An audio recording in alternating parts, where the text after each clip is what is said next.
Hello everyone, इस video में हम लोग लाइफ प्रोसेस चैप्टर का जो सेकेंड पार्ट है रेस्पिरेशन उसको कंटिन्यू करेंगे। इसमें हमने पहले देख रखा है कि रेस्पिरेशन क्या होता है, रेस्पिरेशन के टाइप्स कौन कौन से हैं, किस बेसिस पे उनको दो टाइप में डिवाइड किया गया है।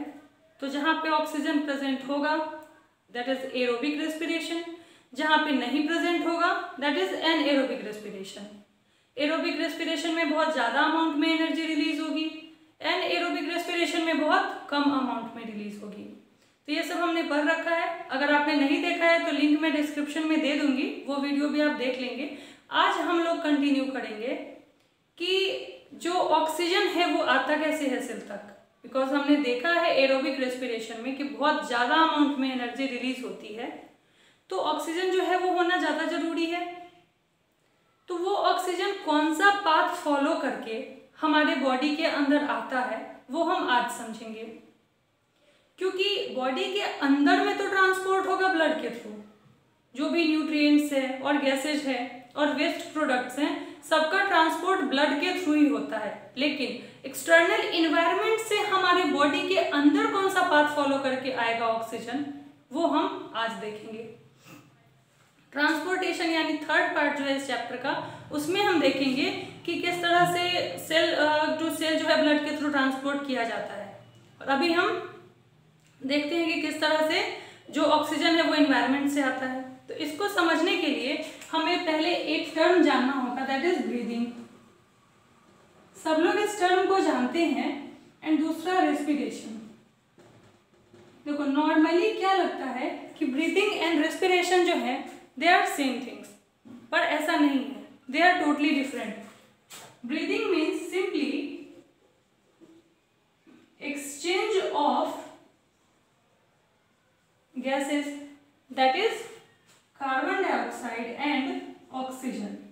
And respiration, that means breakdown of food to release energy.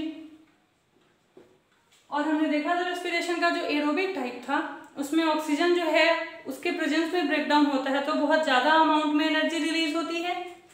तो नॉर्मली तो ऐसे कह देते हैं बहुत लोग कि ब्रीदिंग एंड रेस्पिरेशन जो है वो दोनों एक ही चीज है, पर नहीं, दे आर टोटली डिफरेंट। आप देखो यहाँ पे कि breathing that means simply exchange of gases, यानी कार्बन डाइऑक्साइड को बॉडी से बाहर निकालना और ऑक्सीजन को बॉडी के अंदर लाना। That means exhalation of carbon dioxide and inhalation of oxygen, that is the process of breathing. And respiration, that means breakdown of food inside the cell to release energy. तो that means कि breathing जो है वो respiration के process में एक part play करता है। ब्रीदिंग जो है वो रेस्पिरेशन के प्रोसेस में एक पार्ट प्ले कर रहा है, यानी कि ब्रीदिंग के प्रोसेस से जो कार्बन डाइऑक्साइड है जो ऑक्सीजन है वो बॉडी के अंदर आ रहा है, सेल तक जा रहा है, और सेल का जो वेस्ट प्रोडक्ट कार्बन डाइऑक्साइड है वो बाहर किया जा रहा है। इसको हम एक डायग्राम से समझने की कोशिश करते हैं। अगर ये कोई सेल है तो सेल के अंदर फूड आएगा। फूड किस तरह से आया था वो सारा प्रोसेस हमने न्यूट्रिशन में देख रखा है, और ऑक्सीजन आएगा ब्रीदिंग के प्रोसेस से। तो तीन प्रोडक्ट बनेंगे that is energy in form of ATP, then water and then CO2। ठीक है, तो देखो एनर्जी जो है वो यूज कर ली जाएगी वेरियस मेटाबॉलिक फंक्शंस के लिए। सेल के अंदर जो ग्रोथ होगा, जो रिपेयरिंग होगा, जो मेटाबॉलिक एक्टिविटीज होगी, उसके लिए इस ATP का यूज कर लिया जाएगा। वाटर हार्मफुल नहीं है, इसको बाहर निकालना जरूरी नहीं है, लेकिन जो कार्बन डाइऑक्साइड है दिस इज हार्मफुल, ये हमारे बॉडी को हार्म करेगा, तो इसको बॉडी से बाहर निकालना है। तो हमने ब्रीदिंग में पढ़ा कि exchange of carbon dioxide and oxygen, तो यानी कि जिस प्रोसेस से ऑक्सीजन अंदर आएगा सेल के, उसी प्रोसेस से सेल से बाहर जाएगा कार्बन डाइऑक्साइड। ये सारा प्रोसेस सेल के अंदर हो रहा है, समझने के लिए हमने सेल के बाहर बनाया है। सेल के अंदर ही फूड आएगा, सेल के अंदर ही ऑक्सीजन आएगा, और वहीं पर ब्रेकडाउन होगा और ये तीनों प्रोडक्ट इसके अंदर ही बनेंगे। तो सेम पाथ जो है वो ऑक्सीजन भी फॉलो करेगा और वही जो है कार्बन डाइऑक्साइड भी फॉलो करेगा। ठीक है, तो अब बात करते हैं एक एक करके, पहले एक्वेटिक एनिमल्स की एंड उसके बाद टेरेस्ट्रियल की, और हम ह्यूमन बींग्स के रेस्पिरेशन की बात करेंगे, यानी कि किस तरह से ह्यूमन बींग्स के अंदर ऑक्सीजन को लाया जाता है और कार्बन डाइऑक्साइड को रिलीज किया जाता है। तो देखो, इसको समझने से पहले एक बार हम एक्वेटिक एनिमल्स के बारे में पढ़ लेते हैं कि एक्वेटिक एनिमल्स कहाँ से लेते हैं ऑक्सीजन। तो aquatic animals that means water में रहने वाले एनिमल्स, वो अपना ऑक्सीजन वाटर के अंदर जो डिजॉल्व ऑक्सीजन होता है उसी को इनटेक करते हैं। ठीक है, aquatic animals intake oxygen that is dissolved in water. Intake O2 that is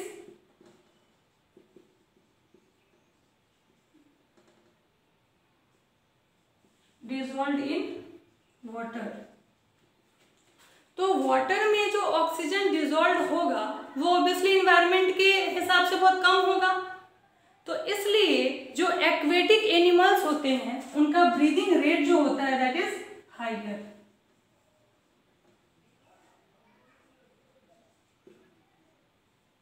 breathing rate is higher, that means वो जल्दी जल्दी जो है वाटर को अंदर लेते हैं, ताकि ऑक्सीजन जो है इन्वायरमेंट में उनके आसपास वाटर बॉडी में तो बहुत कम है, इसलिए उनका ब्रीदिंग रेट बहुत ज़्यादा होता है।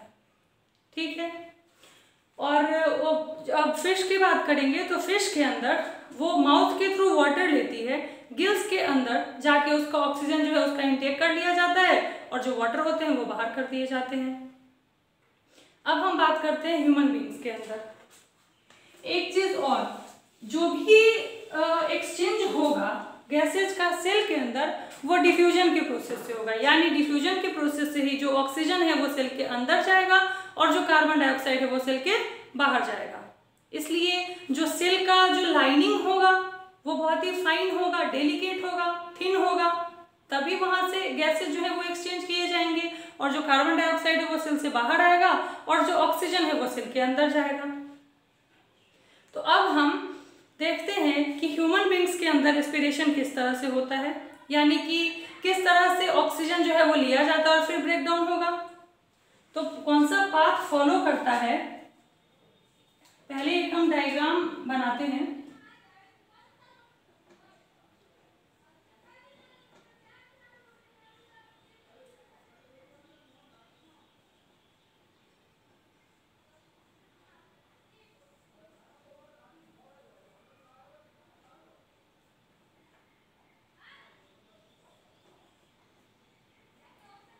यहाँ पे हम समझने के लिए बस ऐसा डायग्राम बना रहे हैं, रफ डायग्राम है, इस तरह का प्रोसेस है, स्ट्रक्चर है। ठीक, तो देखो दिस इज नॉस्ट्रिल, ठीक, this is mouth, this is pharynx, then larynx, then trachea, trachea में रिंग्स प्रेजेंट होंगे, then bronchi, this is bronchi, और यहां से इस तरह से बहुत सारे जो हैं, this is bronchioles, and finally this is air sac. ठीक है, जो लंग हमारे बॉडी के अंदर होता है वो पेयर्ड होता है, यानी एक इस तरफ है, एक इस तरफ है। तो मैं एक लंग में समझाने के लिए आपको लंग के अंदर क्या प्रेजेंट है उसको बना रही हूँ, और दूसरे साइड हम लंग जो है वो रिब के प्रोटेक्टेड रहता है, रिब्स के थ्रू उसको बना रही हूँ। ठीक, देखो दिस इज नॉस्ट्रिल, यानी कि ये वाला पोर्शन, उसके बाद ये जो लाइन है उसको हम नेजल पैसेज कह सकते हैं। नेजल पैसेज के थ्रू नॉस्ट्रिल से एंटर करके जो एयर है वो आएगा फाइरिंग्स में। अब जो हमारा नेजल पैसेज है उसके अंदर प्रेजेंट होगा हेयर्स, छोटे छोटे हेयर्स प्रेजेंट होंगे और म्यूकस प्रेजेंट होगा। जो एयर है उसके थ्रू अगर कोई जर्म हमारे बॉडी के हमारे नोज के अंदर आ गया तो उसको फिल्टर किया जाएगा। यहाँ पे जो हेयर है वो रोक लेंगे या फिर म्यूकस है वो उसको नहीं जाने देगा। तो एयर जो है वो आ गया फाइरिंग्स में। This is common passage, pharynx is common passage of food and air. अगर, और यहाँ देखो माउथ है, माउथ भी फाइरिंग्स में खुल रहा है। तो अगर ये फूड होता, तो मैंने आपको बता रखा है न्यूट्रिशन वाले टॉपिक में कि जो हमारा विंड पाइप है वो आगे है और जो फूड पाइप है वो पीछे है। तो अगर फूड होता तो ये इधर जाता, जो हमने न्यूट्रिशन में पढ़ रखा है, पीछे की तरफ जाता। अभी हम लोग यहाँ पे एयर का पाथ पढ़ रहे हैं, तो हम लोग सिर्फ और सिर्फ इसको कंटिन्यू करेंगे कि नॉस्ट्रल, दैट मीन्स ये ओपनिंग जो है उसके थ्रू नेजल पैसेज इस वाले पैसेज में आएगा। यहाँ पे एयर प्रेजेंट है, म्यूकस प्रेजेंट है जो एयर को प्यूरिफाई करेगा, हमारे बॉडी के हिसाब से उसको मेंटेन करेगा उसका टेम्परेचर। उसके बाद जो एयर है वो आएगा कॉमन पैसेज फाइरिंग्स में। फाइरिंग्स में आने के बाद ये एयर जो है वो आएगा लाइडिंग्स में, इसको कहते हैं वॉइस बॉक्स भी कहते हैं। लाइडिंग्स के बाद हमारा जो एयर है वो ट्रैकिया के अंदर आएगा। ट्रैकिया में शी शेप्ड कार्टिलेज हैं जो कि ट्रैकिया को कोलैप्स होने से बचाते हैं। यानी कि कभी ज़्यादा एयर आया, कम एयर है तो उसमें ट्रैकिया अपना शेप मेंटेन करके रखे, इसलिए इसमें शी शेप्ड कार्टिलेज प्रेजेंट होता है जो कि इसको कोलैप्स होने से बचाता है।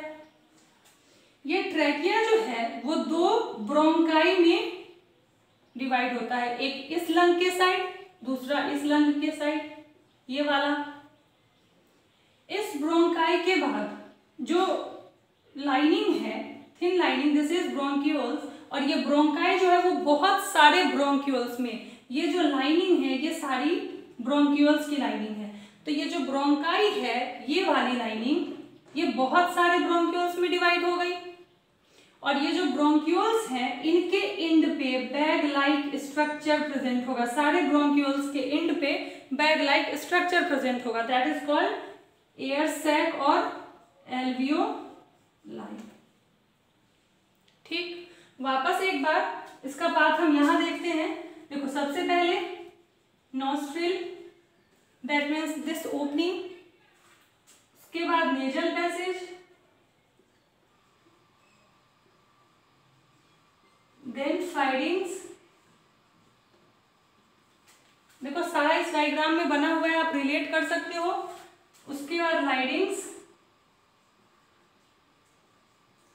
Then trachea,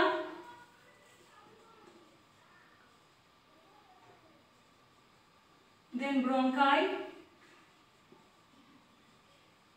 then bronchioles, and finally air sac, that is alveoli। ठीक है, यही पाथ फॉलो कर रहा है। हमारा जो एयर है नॉस्ट्रिल में आया, उसके बाद नेजल पैसेज, यहाँ पे इसको फिल्टर किया गया, फिल्टर करने का और जो जर्म्स है उनको रोका गया और जो टेम्परेचर है उसको मेंटेन किया गया। उसके बाद हमारा एयर आया फाइरिंग्स में। फाइरिंग्स इज कॉमन पैसेज, जहाँ पे फूड जो है वो चला जाएगा फूड पाइप पीछे की तरफ। हम लोग यहाँ पे एयर कट पढ़ रहे हैं, तो एयर जो है वो जाएगा लाइडिंग्स में, लाइडिंग्स के बाद जाएगा ट्रैकिया के अंदर। ट्रैकिया के अंदर शी शेप्ड कार्टिलेज होते हैं जो इसको मेंटेन, जो इसके शेप को मेंटेन करके रखते हैं और कोलैप्स होने से बचाते हैं। उसके बाद ट्रैकिया के बाद जो हमारा ट्रैकिया है वो दो ब्रोंकाई में बाइफर्केट होगा, यहाँ पे बाइफर्केट हुआ, और जो ब्रोंकाई है वो बहुत सारे पाइप्स में, दैट इज ब्रोंक्यूल्स, उसमें डिवाइड होगा, और फाइनली ब्रोंक्यूल्स के एंड पे एयर सैक प्रेजेंट होगा, दैट इज एल्वियोलाई। तो हमारा एयर भी इसी पाथ के through nostril, then pharynx, then larynx, then trachea, then bronchi, then bronchioles और फाइनली एल्वियोलर सैक के अंदर आ गया। अब हमारा जो एल्वियोलर सैक है वो हाईली वास्कुलराइज्ड होता है, यहाँ यानी कि उसमें बहुत सारे ब्लड वेसल्स होते हैं, और जो एल्वियोलाई का जो सैक जो वॉल है वो बहुत ही फाइन डेलिकेट होता है, स्क्वैमस एपिथेलियम से बना होता है, तो इस पे बहुत ईजिली डिफ्यूजन हो जाता है। वो किस तरह से डिफ्यूजन होता है वो हम ब्लड का जो ट्रांसपोर्टेशन पढ़ेंगे उसमें फिर देखेंगे। लेकिन बहुत ही इजीली, बहुत फाइन इसका जो लाइनिंग लेयर होता है, तो कार्बन डाइऑक्साइड जो है ब्लड से इसके अंदर आ जाएगा और जो ऑक्सीजन है इससे ब्लड के अंदर आ जाएगा और फिर ब्लड उसको ट्रांसपोर्ट कराएगा। ठीक है, तो ये हुआ। उसके बाद जो हमारा लंग्स है उसके नीचे में डोम शेप का एक स्ट्रक्चर होता है and this is diaphragm. And जो लंग्स है उसमें वो कवर्ड होता है रिब्स से। ठीक, ये दोनों, यानी कि हमारे जो लंग्स है उसके नीचे में डायफ्राम होता है जो कि नॉर्मली डोम शेप, इस तरह का गुंबद शेप का होता है, और जो हमारा लंग्स है that is protected inside the ribs, rib cage के अंदर होता है। तो जब हम इनहेल करते हैं तो बहुत ज़्यादा अमाउंट में एयर जाए हमारे अंदर, लंग्स के अंदर, तो उस टाइम क्या होता है, जो डोम शेप का डायफ्राम है वो नीचे हो जाएगा, फ्लैट हो जाता है, और जो रिब्स इस तरह से प्रोटेक्टेड है वो और ज़्यादा बाहर की तरफ आउटवर्ड आ जाता है। तो जो थोड़ा इनवर्ड था वो आउटवर्ड आ गया और जो डोम शेप था वो फ्लैट हो गया। जो डोम शेप था वो फ्लैट हो गया, इस तरह हो गया, और जो थोड़ा सा आउटवर्ड था वो और ज़्यादा बाहर हो गया। तो देखो ये जो एरिया है वो इसके कंपैरिजन में बढ़ा ना, तो बहुत ज़्यादा अमाउंट में जो एयर है, मैक्सिमम अमाउंट में जो एयर है वो अंदर लंग्स के अंदर जाएगा और वहाँ पे उसके एयर के साथ ऑक्सीजन भी जाएगा, और फिर हमारे लंग्स का जो एल्वियोलर सैक है, जो एयर बैग है, उसके अंदर एक्सचेंज होगा। जो ऑक्सीजन है वो ब्लड के अंदर जाएगा डिफ्यूजन के प्रोसेस से, और जो कार्बन डाइऑक्साइड वो ब्लड से जो हमारे लंग्स के अंदर आएगा। फिर सेम पाथ कार्बन डाइऑक्साइड भी फॉलो करेगा। कार्बन डाइऑक्साइड एल्वियोलाई से आ जाएगा ब्रोंक्यूल्स में, ब्रोंक्यूल्स के बाद आएगा ब्रोंकाई में, then trachea, then larynx, then फाइडिंग्स, और फाइनली नोस्ट्रिल के थ्रू हम बाहर उसको एक्सहेल करेंगे। और क्योंकि वो जो है ब्रेकडाउन ऑफ फूड के साथ साथ मेटाबॉलिक एक्टिविटीज़ के बाद वो बना रहता है कार्बन डाइऑक्साइड जो है, तो इसलिए जब हम एक्सहेल करते हैं तो आपको भी फील करना वो गर्म हवा निकलता है ना, बिकॉज जो हम एक्सहेल करते हैं तो वहाँ हमारे सेल के अंदर मेटाबॉलिक एक्टिविटीज़ की जाती है, तो जो थोड़ी बहुत एनर्जी निकलती भी है वो हीट के फॉर्म में वेस्ट हो जाती है। तो वो जब कार्बन डाइऑक्साइड के साथ जब निकलता है तो जब हम एक्सहेल करते हैं तो थोड़ा वार्म फील करते हैं। तो ये हमारा पूरा ट्रांसपोर्ट जो है इस तरह से हमारे बॉडी के अंदर होता है। और यहाँ एल्वियोलाई के बाद जो है ब्लड में आ गया और ब्लड के थ्रू ट्रांसपोर्ट करके लिया जाएगा सेल के पास, और जब तब वो सेल के अंदर भी सेम प्रोसेस होगा डिफ्यूजन का, कार्बन डाइऑक्साइड डिफ्यूजन के प्रोसेस से आएगा ब्लड के अंदर, और जो ऑक्सीजन है वो ब्लड से जाएगा कार्बन डाइऑक्साइड के अंदर, और तब हमारे सेल के अंदर इस तरह से, लेट्स से अगर ये सेल है तो ये फूड उसके अंदर आया था, ये O2, और यहाँ पे ब्रेकडाउन होगा तो एनर्जी रिलीज होगी, साथ में H2O एंड CO2, फिर वही प्रोसेस चलेगा और यही प्रोसेस कंटिन्यू हमारे बॉडी के अंदर चलता रहता है। और हम जो फूड इनटेक करते हैं, जो हमने न्यूट्रिशन के टॉपिक में फूड इनटेक किया था, उसको रेस्पिरेशन में हमने ब्रेक किया। ब्रेक कैसे किया, तो ऑक्सीजन के प्रेजेंस में। तो ऑक्सीजन किस तरह से हमारी बॉडी के अंदर आया ये हमने अभी देखा। अब इसका जो थर्ड पार्ट है ट्रांसपोर्टेशन, उसमें किस तरह से ईच एंड एवरी सेल तक, पूरे बॉडी का जो पूरे बॉडी तक ऑक्सीजन पहुंचाया जाता है, और पूरे बॉडी से, पूरे सेल से कार्बन डाइऑक्साइड लेके और फिर कैसे लाया जाता है लंग्स तक, वो हम समझेंगे नेक्स्ट वीडियो में।